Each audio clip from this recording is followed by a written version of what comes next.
Hello दोस्तों, कैसे हैं आप सब। उम्मीद करते हैं आप लोग अच्छे होंगे और श्री कृष्ण के कृपा से आप लोग बहुत अच्छे ही होंगे। दोस्तों, आज मैं आप लोग को एक अहम बात बताने जा रहा हूं, क्योंकि आज जो मैं इस जगह हूं जहां आप लोग हमें देख सकते हैं, मैं अभी इंडियन ऑयल में जेई के पोस्ट पे हूं। दोस्तों, इससे पहले मैं पावर ग्रिड में जेई का पोस्ट पे था और बहुत सारे एग्ज़ाम लेवल 7 एग्ज़ाम यहाँ पे मैंने क्लियर किया है। तो इसी के बारे में दोस्तों मैं आप लोग को यहाँ पे शेयर करने जा रहा हूँ। मैंने सोचा कि कुछ ऐसी बात होती है जो कि स्ट्रगलिंग फेस में हमें भी करना पड़ा और आप लोग भी कर रही होंगे। तो दोस्तों, मैं उसी को लेकर आप लोग को स्टडी गाइडलाइन यहाँ पे मैं देने जा रहा हूँ। आपको एक बात का हमेशा ध्यान रखना है, स्टडी पीरियड में कभी भी निराश और हताश नहीं होना है, क्योंकि जो दोस्तों निराश हताश होते हैं वो कभी सफलता की सीढ़ी पर नहीं पहुंच पाते हैं। अगर आप लोग को सफलता की सीढ़ी पे पहुंचना है तो एकदम हिम्मत से काम लेना है। अभी आप लोग जिस पे हैं दोस्तों, ये फेज आप लोग का लर्निंग का है। आप जिस चीज़ को लर्न कर रहे हैं एक अच्छे ढंग से लर्न कर रहे हैं। दोस्तों, मैं आप लोग को यहाँ पे बताने जा रहा हूँ कि जेई की तैयारी किस तरह से करना चाहिए और कैसे करना चाहिए, क्योंकि आप लोग तैयारी तो करते हैं, बहुत सारे आदमी तैयारी करते हैं, लेकिन रिजल्ट कुछ का ही होता है। इस चीज़ को आप लोग फॉलो कीजिए। रिजल्ट उन कैंडिडेट का ही होता है जो कैंडिडेट स्ट्रगलिंग फेज को बहुत अच्छे ढंग से क्लियर किए हैं और दोस्तों अपने पढ़ाई के तरफ ही ध्यान दिए हैं। किसी इधर उधर लाल हरा पीला जो आंसर बताए हैं उनके भी उस पर भी ध्यान दिए हैं, इसलिए उन वो बर्बादी के चक्कर में। लेकिन कुछ कैंडिडेट ऐसे भी हैं जो कि पूर्णतः अपने तैयारी पे ही लगे हुए हैं, लेकिन फिर भी दोस्तों उनको सफलता हाथ नहीं आती है। तो मैं आप लोग को यहाँ पे बेस्ट प्रिपरेशन एसएससी जेई के बारे में बताने जा रहा हूँ। तो दोस्तों, एसएससी जेई में अगर मैं बात करता हूँ इलेक्ट्रिकल से, तो क्योंकि मेरा बैकग्राउंड इलेक्ट्रिकल है तो मैं इलेक्ट्रिकल से ही बात करूँगा। एसएससी जेई में दोस्तों सबसे पहले आप लोग को क्या करना है, एक टाइम टेबल बनाना है। टाइम टेबल ऐसा बनाना है क्योंकि दोस्तों अगर इलेक्ट्रिकल में है तो कटअप 400 प्लस ही रखिए, 415 प्लस ही रखिए। इस बार का भी कटअप और पिछले बार मैं खुद प्री मेंस दे दिया हूं और मेरिट में थोड़ा छट गया, 405 नंबर था और 417 और 28 के आसपास कटअप गया था। लेकिन दोस्तों मैंने कभी इस चीज़ को छोड़ा नहीं है, तो मैं आप लोग को ये गाइडलाइन देना जा रहा हूँ। सबसे पहले आप अपने एक टाइम टेबल सेट कीजिए। आप कमेंट कीजिएगा, मैं आप लोग को टाइम टेबल भी प्रोवाइड कर दूंगा। लेकिन दोस्तों आप लोग को एक चीज़ का हमेशा ध्यान रखना है कि टाइम टेबल आप अपने अकॉर्डिंग सेट कीजिए, किसी के कहने से नहीं कि ये आप 5 घंटा पढ़ लो तो ये हो जाएगा, ये अपने कर लो तो ऐसे हो जाएगा। ऐसा कभी नहीं होता है। आप एक चीज़ को ध्यान रखिए, आप जो अपने टाइम को सेट कीजिएगा वो अपने अकॉर्डिंग सेट कीजिए, क्योंकि आपका टाइम में क्या है नहीं है कोई नहीं जानता है। लेकिन हाँ, आपको टाइम जो है सबसे पहले रीजनिंग पे देना पड़ेगा, क्योंकि अगर हम बात करते हैं प्री के बारे में तो 50 नंबर का रीजनिंग आता है और 50 नंबर का जीके आता है। तो सबसे पहले आप लोग को रीजनिंग को टाइम देना पड़ेगा, क्योंकि रीजनिंग स्कोरिंग है और स्कोर आपको उठाना ही है। लगभग अगर हम बात करते हैं तो 45 प्लस ही आपको नंबर होना चाहिए रीजनिंग में, अगर आप इलेक्ट्रिकल बैकग्राउंड से बिलोंग करते हैं तब। क्योंकि दोस्तों आप कितना भी कर लीजिए लेकिन आप लोग को जीके उतना ही आएगा जितना कि आप लोग जानते हैं, क्योंकि टेक्निकल बंदों का सबसे बड़ी कमजोरी होती है कि आपका नॉन टेक मजबूत नहीं होता है, और आप नॉन टेक मजबूत करने को जाते हैं तो टेक्निकल मजबूत नहीं होता है। आपको बैलेंस बना के रखना पड़ेगा। बैलेंस मीन्स जैसे कि अगर आप टेक्निकल पढ़ रहे हैं तो आप अगर आपका टेक्निकल लग रहा है कि स्ट्रॉन्ग चल रहा है, एमसीक्यू अच्छे से बन रहा है, तो आपको क्या करना पड़ेगा कि उस पॉइंट को नोट डाउन करना पड़ेगा, जो पॉइंट मिस हो रहा है बस उतना ही टेक्निकल में देना है। ठीक है।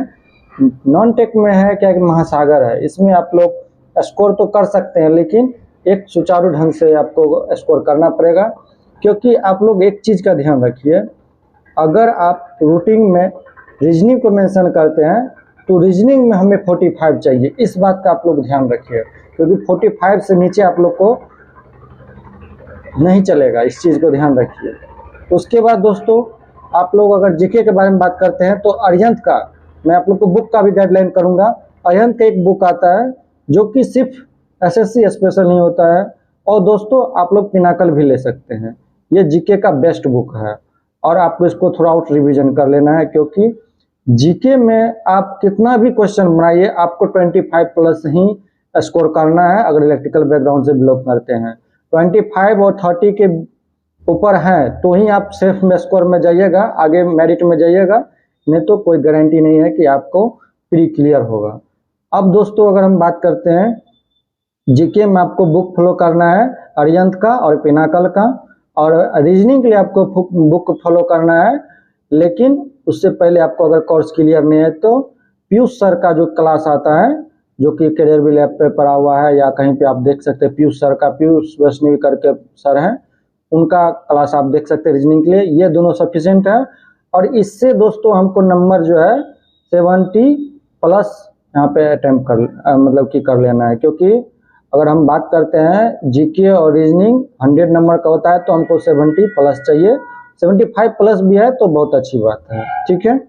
अब दोस्तों अगर हम बात करते हैं इधर से आपका टेक्निकल बैकग्राउंड में, टेक्निकल बैकग्राउंड में अगर प्री के बारे में बात करते हैं तो प्री में दोस्तों जो भी क्वेश्चन आती है, जो भी आपको डाउट लगता है, सबसे पहले अगर आपका 3 ईयर डिप्लोमा कंप्लीट हो गया है तो कहीं से आप फाउंडेशन बैच जरूर कर लीजिए, क्योंकि फाउंडेशन बैच आप कर लीजिएगा तो आपको लगेगा कि ये क्वेश्चन वहाँ से आया है, ये क्वेश्चन वहाँ से आया है। और दोस्तों सबसे पहले आपको क्या करना है, प्रीवियस ईयर को फॉलो करना है। प्रीवियस ईयर मीन्स जैसे मैडीजी का आ रहा है उसको आपको ले लेना है और इसका प्रीवियस देखना है कि आखिर ये मिनिमम 5 ईयर का आपको तो प्रीवियस करना ही पड़ेगा। नेट पे पढ़ा हुआ है, ऑनलाइन पढ़ा हुआ है, आप कहीं भी वेबसाइट से आप देख सकते हैं और कर सकते हैं। क्योंकि दोस्तों 5 ईयर का जो प्रीवियस आप लगा लीजिएगा तो आपको ये अनुमान हो जाएगा कि ये टॉपिक से इतना क्वेश्चन आ रहा है और हमें इतना ही पढ़ना है।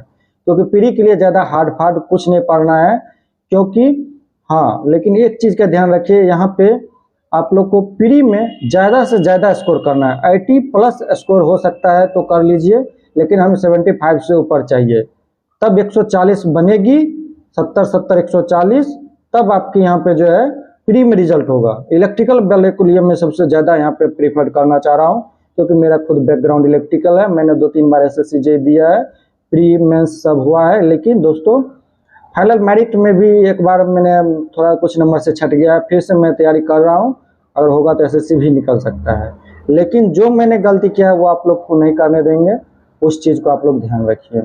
सबसे पहले आपको क्या करना पड़ेगा, प्रीवियस उठा लेना है, प्रीवियस को थोड़ा आउट लगा देना है। उसके बाद दोस्तों आपको क्या करना है कि मेजरमेंट का जो बुक आता है, और सबसे पहली बात है कि आप लोग जो है मैडीजी का तो ले ही लीजिएगा, क्योंकि मैडीजी का प्रीवियस अच्छा रहता है और अच्छा कंटेंट डालता है। उसके बाद दोस्तों आप लोग को वीके मेहता का जो है कॉन्सेप्ट वाला बुक जो MCQ का आता है वो पढ़ लेना है, क्योंकि MCQ बुक से ही आपको ज़्यादा से ज़्यादा क्वेश्चन देखने को मिलेगा। वीके मेहता का MCQ बुक, रेफरेंस बुक को तो आपको सेमेस्टर में ही पढ़ना था, अगर आप नहीं पढ़े हैं तो आप वीके मेहता का MCQ ही लगाइए। छोटा छोटा क्वेश्चन आएगा, छोटा छोटा क्वेश्चन, ऐसा क्वेश्चन रहेगा कि आप जानते हैं तो टिक कीजिए, नहीं जानते हैं तो नहीं जानते हैं, एक्स्ट्रा टाइप का, ठीक है। सबसे पहले आप मशीन उठा लीजिए, मशीन में MCQ लगा लीजिए, ट्रांसफार्मर का लगा लीजिए, उसके बाद DC जनरेटर का लगा लीजिए और सिंक्रोनस का लगा लीजिए। सिंक्रोनस में ज़्यादा नहीं जाना है क्योंकि प्री में ज़्यादा नहीं जाता है सिंक्रोनस में, लेकिन हाँ आपको मशीन का क्वेश्चन आपको देख के जाना है, ट्रांसफार्मर का, DC मशीन का। और दोस्तों आप लोग को स्पेशल मशीन मेंस में देखना है, इसमें नहीं देखना है, लेकिन सिंक्रोनस जनरेटर आपको ज़रूर देख के जाना है। इसके लिए आपको बेस्ट बुक रहेगा वीके मेहता का ही मैं प्रीफर करूँगा, और आप लोग राजपूत भी आप लगा सकते हैं। राजपूत में भी छोटा छोटा क्वेश्चन है लेकिन कॉन्सेप्ट बेस्ड क्वेश्चन है, वो उनको लोग क्या करते हैं रट जाते हैं, लेकिन रटना आपको बिल्कुल नहीं है, आपको बारीकी से उसका अध्ययन करना है, ठीक है। उसके बाद दोस्तों आप लोग को मेजरमेंट का बुक है, आपको वीके मेहता का बुक मैंने बता दिया। इसके साथ साथ यूथ पब्लिकेशन का बुक आता है MCQ वाली, उसको तो दोस्तों आप लोग को घोर के पी जाना है, क्योंकि मैक्सिमम से मैक्सिमम प्रीवियस क्वेश्चन उसी में डाला रहता है, आपको नया क्वेश्चन देखने को नहीं मिलेगा। एग्जाम में भी मैंने इतना क्वेश्चन अभी कि कहीं टेक्स्ट बुक पे कहीं भी अटेम्प्ट करता हूँ ना, 100 क्वेश्चन रहेगा तो हम 70% क्वेश्चन जो है मैं ऐसे मार देता हूँ। इतना मॉक टेस्ट दिया ही नो, इतना एमसीक्यू ही किया हूँ ना कि मतलब दोस्तों इस चीज पे फोकस कीजिए। एक टाइम ऐसा आएगा कि लगेगा यार ये एग्जाम कुछ है ही नहीं, एग्जाम में बैठे 70 नंबर तो ऐसे आगे 20 नंबर के लिए हमें पढ़ना है, और क्या चाहिए। कॉन्फिडेंस बिल्डअप कीजिए। जब आपके अंदर कॉन्फिडेंस आ जाएगा कि ये एग्जाम को हम क्रैक कर लेंगे, तो ही आप लोग इस एग्जाम को क्रैक कर सकते हैं। अदरवाइज दोस्तों आप लोग के पास जो है कॉन्फिडेंस अगर नहीं आएगा तो नहीं हो पाएगा। मैंने इसके बारे में बता दिया, मेजरमेंट के बारे में, मशीन के बारे में बता दिया। पावर सिस्टम के लिए दोस्तों मैं आप लोग को सेल्फ नोट प्रीफर करना चाहूँगा। सेल्फ नोट जो बनाए हैं उससे प्रीफर कीजिए। उसके बाद दोस्तों इसके लिए वीके मेहता और राजपूत में आप जा सकते हैं, क्योंकि इसमें आप लोग को न्यूमेरिकल देखने को मिल सकता है। जैसे कि आप लोग का लोड फैक्टर, डिमांड फैक्टर का जो एमसीक्यू आता है वो आपको देखने को मिलेगा।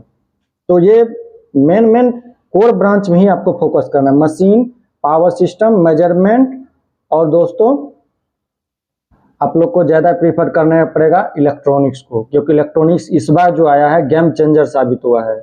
इलेक्ट्रॉनिक्स में भी बेसिक इलेक्ट्रॉनिक्स और डिजिटल इलेक्ट्रॉनिक्स आता है, तो आप लोग को बेसिक इलेक्ट्रॉनिक्स को ज़्यादा प्रीफर करना है। एनालॉग इलेक्ट्रॉनिक्स आपको मेंस में देखने को ज़्यादा मिल जाएगा, डिजिटल भी एक दो मिलेगा, नहीं तो नहीं के बराबर मिलेगा। तो दोस्तों कोर ब्रांच, कोर पेपर को ही आपको फॉलो करना है।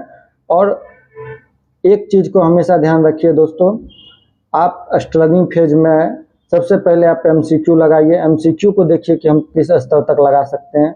अगर एमसीक्यू आप अच्छे से लगा सकते हैं तो दोस्तों आप लोग को एक चीज़ हमेशा ध्यान रखना पड़ेगा कि एमसीक्यू में जहां डॉट फंसे, जैसे मान लीजिए अगर हम बात करते हैं यूथ पब्लिकेशन का, तो ये क्वेश्चन हमें नहीं आती है, बिल्कुल अच्छी बात है, नहीं आती है तो कोई बात नहीं। लेकिन दोस्तों एक चीज को हमेशा ध्यान रखिएगा, एमसीक्यू जो नहीं आती है उसको कलर कर देना है। एक पेन ले लीजिए, कलर वाला पेन आता है, उसको कलर कर देना है कि अब जो हम क्वेश्चन पे आएंगे तो इस क्वेश्चन के अलावा हमको और क्वेश्चन नहीं देखना, क्योंकि टाइम को भी आपको बचाना है। और अक्टूबर में आपका पेपर है, तो आपको थ्रू आउट 2 मंथ में आपको रिवीजन करना है टेक्निकल का। और एमसीक्यू में जो है दोस्तों प्रैक्टिस डेली करना है। लेकिन दोस्तों यहाँ पे सबसे बात एक चीज़ है कि अगर आप लोग ध्यान से, अगर आप इलेक्ट्रिकल बैकग्राउंड को पढ़ना चाहते हैं तो आप अच्छे ढंग से अपने नोट्स को प्रीफर कीजिए, क्योंकि नोट्स के अलावा दोस्तों आप लोग का साथी कोई नहीं होगा। एग्जाम हॉल में आप जैसे क्वेश्चन मिलेगा, मान लीजिए मिलेगा 3 पॉइंट स्टार्टर का कहाँ यूज होता है, तो आपके नोट्स में ही ये लिखा है, ठीक है। अगर मान लीजिए आपसे पूछेगा कि कहीं हॉपकिंसन टेस्ट क्या होता नहीं होता, ये सब आपके नोट्स में पड़ा हुआ है। आप नोट्स को एक बार रिविजन जरूर कर लीजिए, उसके बाद एमसीक्यू के दुनिया में आइए, क्योंकि एमसीक्यू आता ही है नोट्स से। और नोट्स में भी जो अगर आप लोग सेल्फ नोट बनाए हैं, शॉर्ट नोट बनाए हैं जो कहा जाता है, आप लोग जरूर उसको प्रीफर कीजिए। दोस्तों उम्मीद करता है आपको ये वीडियो पसंद आई होगी। जितना ही मैं एसएससी जेईई के लिए कर पाया हूँ, तो आप लोग भी इसको ही फॉलो कीजिए। 1 मिनट में आप लोग को जो है, अगर मान लीजिए 1 मंथ में 2 मंथ में आपको असर आता है इस चीज़ के टाइम टेबल को फॉलो करके, तो आप लोग को लगेगा कि हम आगे बहुत कुछ कर पाएंगे, ठीक है। क्योंकि दोस्तों स्ट्रगलिंग फेज में ही आप लोग को पता चलता है कि हमें किस तरह का प्रिपरेशन करना चाहिए, जेईई के प्रिपरेशन किस तरह का करना चाहिए। अगर आप लोग यहाँ तक पहुँच गए हैं तो वीडियो को लाइक और चैनल को सब्सक्राइब जरूर कर दीजिए।